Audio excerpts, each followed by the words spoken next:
In the autumn of 1978, a voice teacher named Edna Marsh gave what she did not know would be her final lesson. She had been teaching for 41 years. She had taught in church basements and community centers, and the small, sparse studio she had rented on the third floor of a building on North Charles Street in Baltimore since 1962. She had taught children who were 8 years old and adults who were 60. She had taught people who became professional musicians and people who became accountants and people who became teachers themselves and people who became nothing in particular except people who could sing when singing was required of them. She was 70 years old in the autumn of 1978. She had been told by her doctor in March that her heart was failing. Not imminently, not dramatically, in the slow, certain way of a body that has used most of what it was given and is beginning to settle toward its end. She did not tell her students.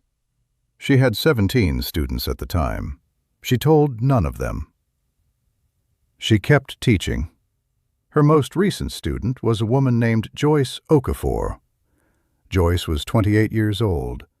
She had been born in Lagos, Nigeria, and had come to Baltimore at the age of 19 to study nursing.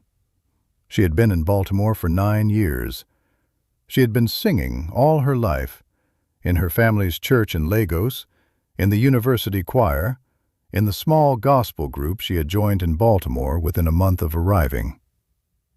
She had come to Edna Marsh because she had been told by 3 separate people across 3 separate years that if she wanted to understand what her voice was actually capable of, she needed to study with Edna. She had resisted for 3 years, not because of the cost. Edna's lessons were affordable, deliberately so. Not because of time. Joyce made time for things she valued. Because she was afraid of what she would find out. She had been singing well her whole life. Singing well in the specific way of someone who has a genuine gift and has developed it through use and exposure and the informal mentorship of church and choir. She did not know if she wanted to find out that she had been doing it wrong. She came to Edna in January 1978. She was the last student Edna would ever take. She did not know this. Edna had a practice of recording her lessons, not secretly. She told every student on the first lesson that she recorded for her own reference. She kept the tapes. She sometimes played them back to students at later lessons, not to critique, but to demonstrate progress. Joyce's lessons were recorded, every one. 31 lessons across 10 months. The 31st lesson was in November 1978. Edna did not know it would be the last. She had a lesson scheduled for the following week.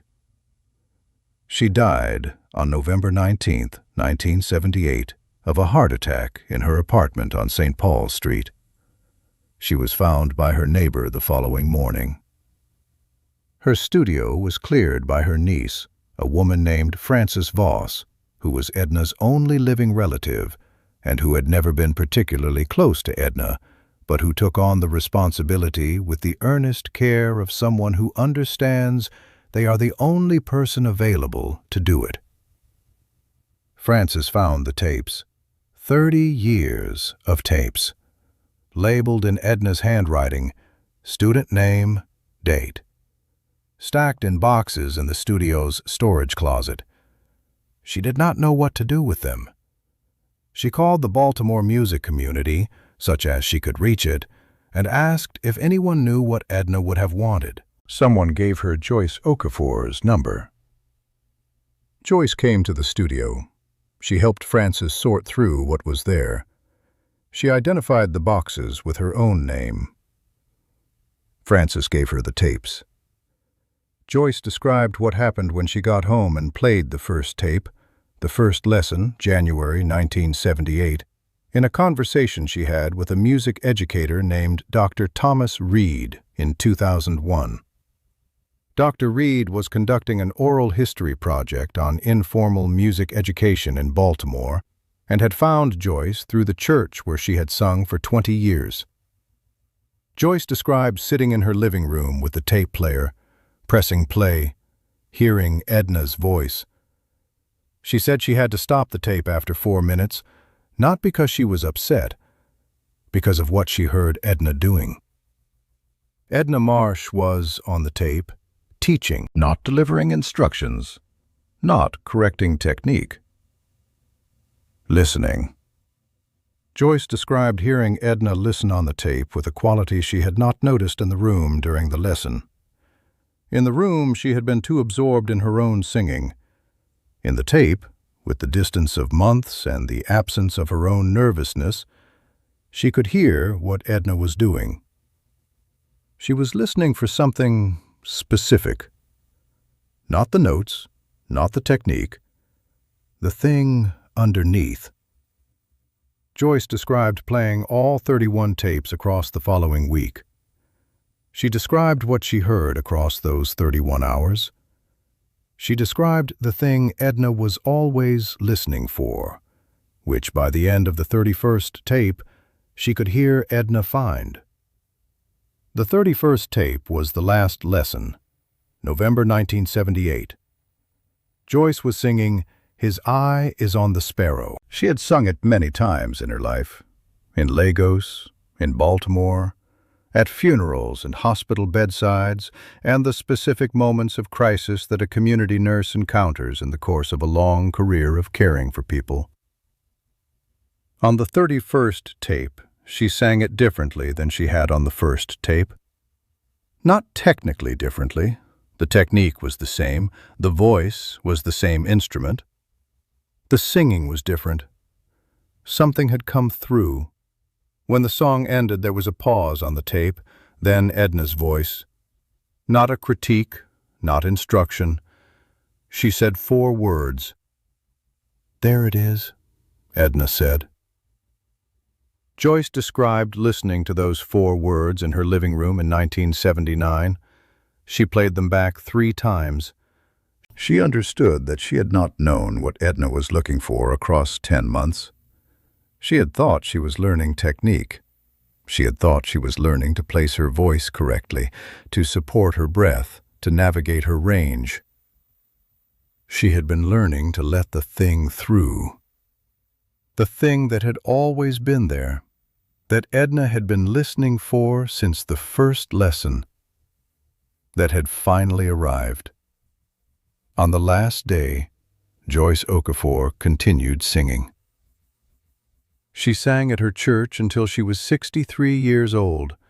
She began teaching voice informally in 2001 after the conversation with Dr. Reed. She has never charged for lessons. She has said, when asked why not, that Edna Marsh would have found a reason to disapprove of charging more than was necessary. She kept the 31 tapes. She has never shared them publicly. She played them once for Dr. Reed, who described the 31st tape in his Oral History Project report as one of the most significant documents of informal music pedagogy he had encountered in 15 years of research. He described the 4 words at the end. There it is.